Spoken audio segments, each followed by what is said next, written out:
Sorry, I didn't mean to jump in front of you there. How's everybody doing? Good? All right, welcome to National Signing Day Part 1, where hope springs eternal across the country. I think it's no different here at Mississippi State and in Starkville. Certainly very excited to add 14 new members to our program. I think first and foremost, the most important aspect of it to me is the celebration of this day for our incoming players and their parents. The combination of a life's worth of work in the classroom and on the field to be rewarded with the opportunity to play in the SEC West program. I can't say enough for the parents entrusting us to help build on the fine work that they've done and making sure that they leave here in 4 to 5 years, a better student, a better person, a better player in that order. So definitely indebted to the families and the young men for their belief in us, our vision, our program, our culture, and where we can get them. And certainly want to thank all the people who go into the very cumbersome and sometimes tedious task of putting a recruiting class together that spans well over 2 years, sometimes 3 years. And I think last year you guys were all waiting as I thanked everyone from President Keenum down to the person who flew the plane. I'm not going to go through all of them individually this year for the sake of brevity, but they are all very much appreciated. And Coach Villagrana and his staff in the recruiting department, for organizing a plan and putting it together. Our assistant coaches for seeing the kids, making evaluations, getting to know the high school coaches, the families, the players, building and cultivating relationships. And certainly our administration will give us a tremendous amount of support to do the things that we do. And for how well we've been received in the state of Mississippi by the high school coaches is really humbling to me. And going on to, a full calendar year in the state now, I've really been felt that I've been made one of their own, that they welcome me with open arms, and then certainly extended into our footprint area nationally. I think the brand of Mississippi State football and our vision and what we can do for young men in our program, and I think the results show in the guys we've been able to sign. Certainly you look at it, very good balance in the 14 signees, 8 offense, 6 defense, 8 from the great state of Mississippi, 1, 2, 3, 4, 5 from our footprint and 1 from our national area. And like I said, every year you're looking to add size, speed, strength, athleticism, and playmaking ability to your roster. And obviously depth issues, play a large part into that. But overall, I think we addressed all those areas, and couldn't be more happy to have these young men into our program. So, Brett, I think I cut that down by about 15 minutes from last year. Something like that. I saw you had a stopwatch on. All right, any questions? Questions? Get a mic to you, Brandon and David.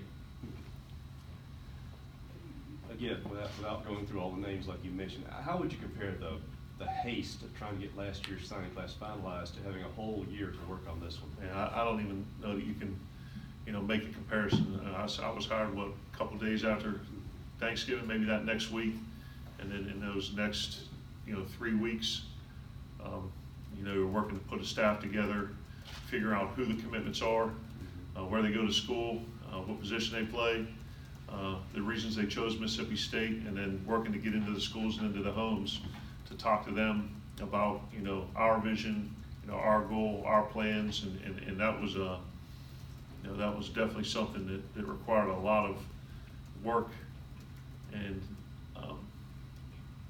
effort to forge relationships in a very small amount of time.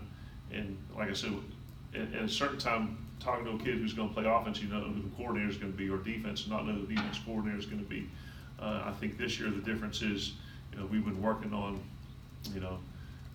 creating those relationships and do those things over a year's period of time. Now it's been in conjunction with bowl preparation, but I think it's night and day from last year to this year.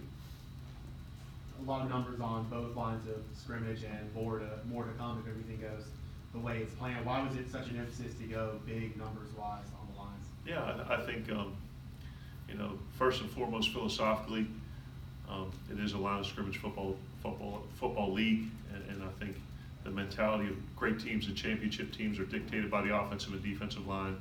And you know, if you can't run the ball and you can't protect and you can't stop the run and pressure the passer in this league, it's going to be a long day at the office. So that, you know, that's the first thing. I think anytime you get an opportunity to recruit the big guys who really, you know, make all the difference in the game, you know, that's the primary area of focus.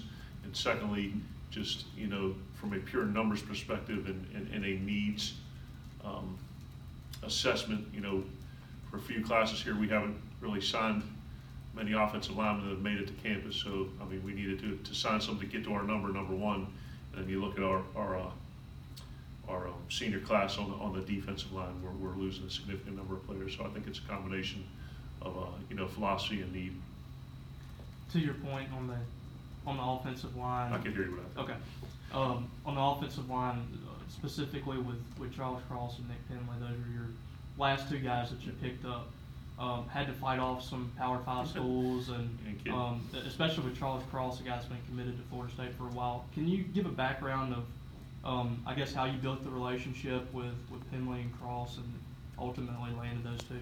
Yeah, well, I mean, in terms of the initial, you know, contact, we've been recruiting Charles for a little bit more time because he was in state. We've known about him for a very long time, and you know, we just continue to stay in contact with him. And you know, he made his decision to reopen his recruiting, and you know, we really hadn't changed anything we've been doing the entire time. We just had the opportunity to get him up on campus, get him on an official visit, and you know, ultimately, you know, what we had to offer matched his criteria. And anytime that occurs, it usually makes for a good marriage. And you know, certainly to get a player of his caliber from in-state on the offensive line, a four-star guy that could have gone just about anywhere in the country, I think that's a huge feather in our cap. And you know, Charles, he's going to enroll mid-year, so you know, that's going to be a huge thing.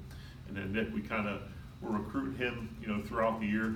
Didn't know about him as long as Charles, but got him on campus for a couple games during the season.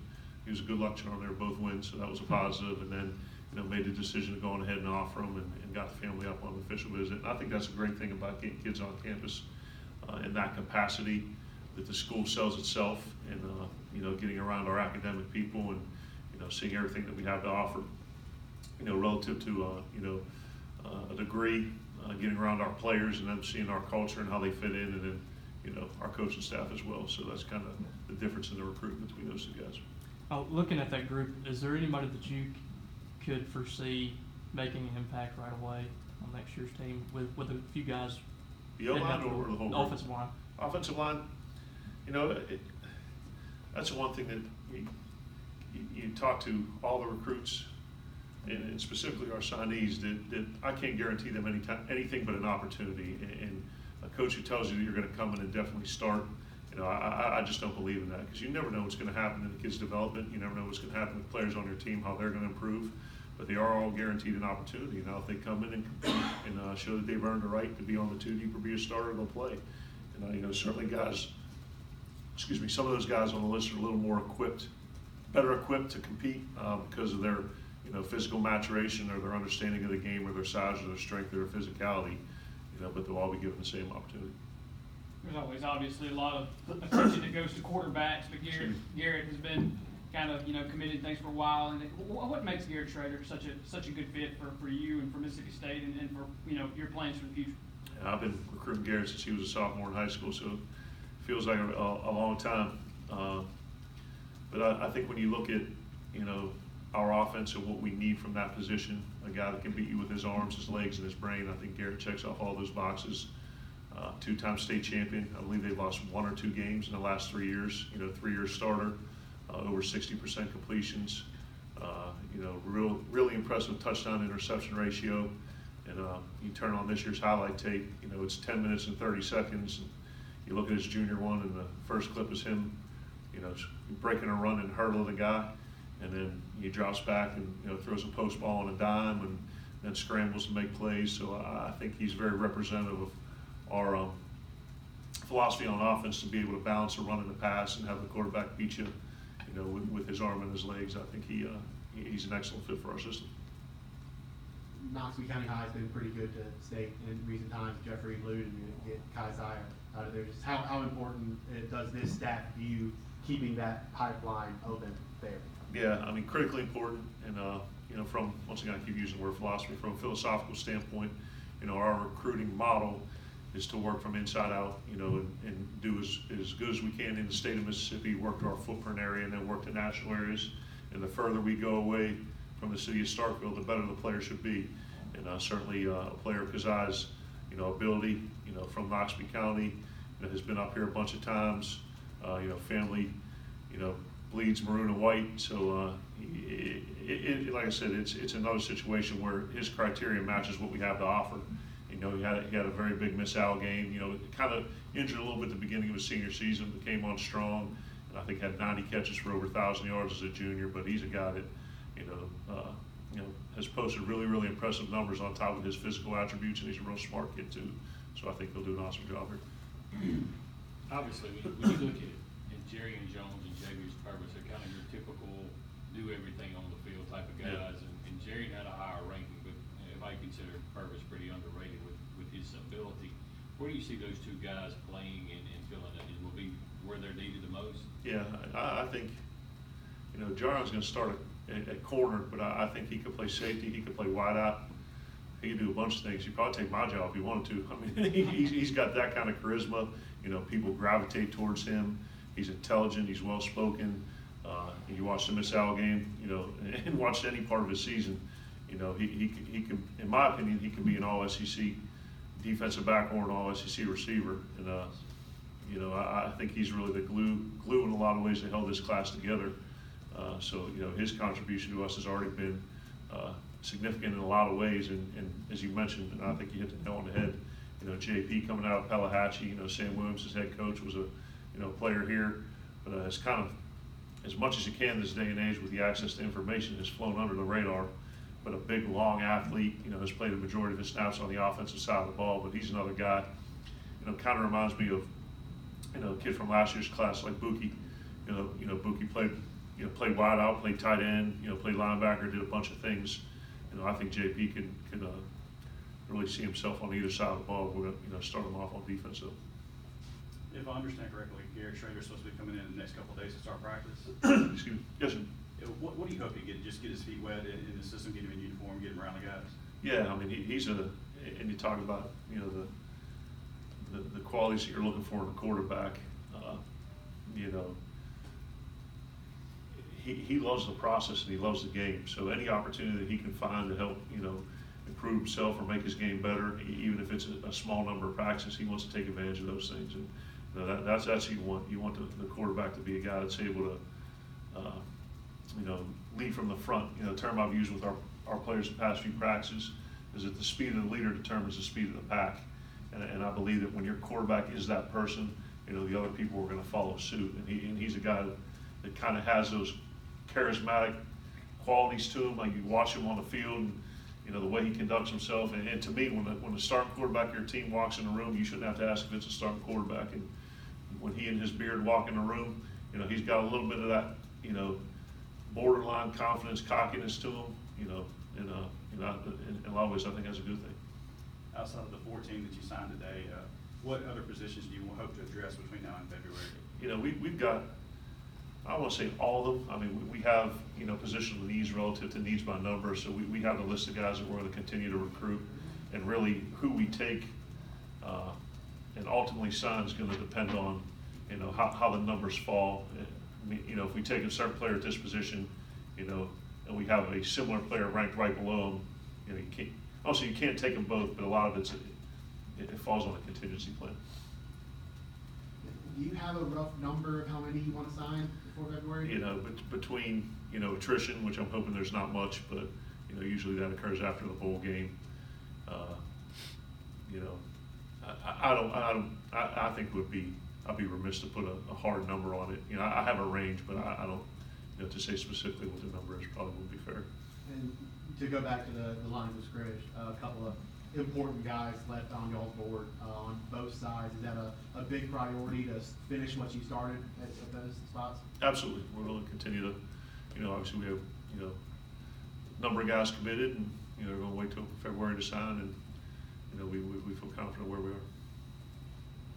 With the loss of John and McLaurin, defensive backfield. Talk about the importance of getting a guy like Red Beavers in there. I mean, that guy, I mean, you talk about a guy who loves to play the game of football, you know, runs the alley, physical, hits, can cover, and he's seasoned. You know, anytime you're playing at Jones or a program of that caliber, and you've, you know, got a couple years of college football under your belt, you know, you're ready to come in and kind of step into play. And, you know, Coach Shoup has talked already about, you know, our thought process of reloading rather than rebuilding. And I think when you have guys like that can come in and have played a bunch of football at a high level, makes that learning curve a little less steep. Had two seniors in running back this year and then didn't get one in the class last year. Getting one was obviously big, but just to get one as heralded as Lee was in Alabama, what did that mean for this class and the future of that position? Yeah, we're you know, our we kind of 4 to 5 is a scholarship at that position, you know, and that's kind of a rough number, I guess. But you know, when you look at that guy, what Lee's done, I mean, he didn't switch over until running back until his senior year. But you know, they're really, it'd be hard pressed to replicate these numbers on Madden at rookie level. I mean, it's really ridiculous. I mean, almost 3,000 yards, 19.7 a carry, 60 touchdowns. You know, and those are like road to glory NCAA, you know, 14 numbers. So hopefully he can do that here.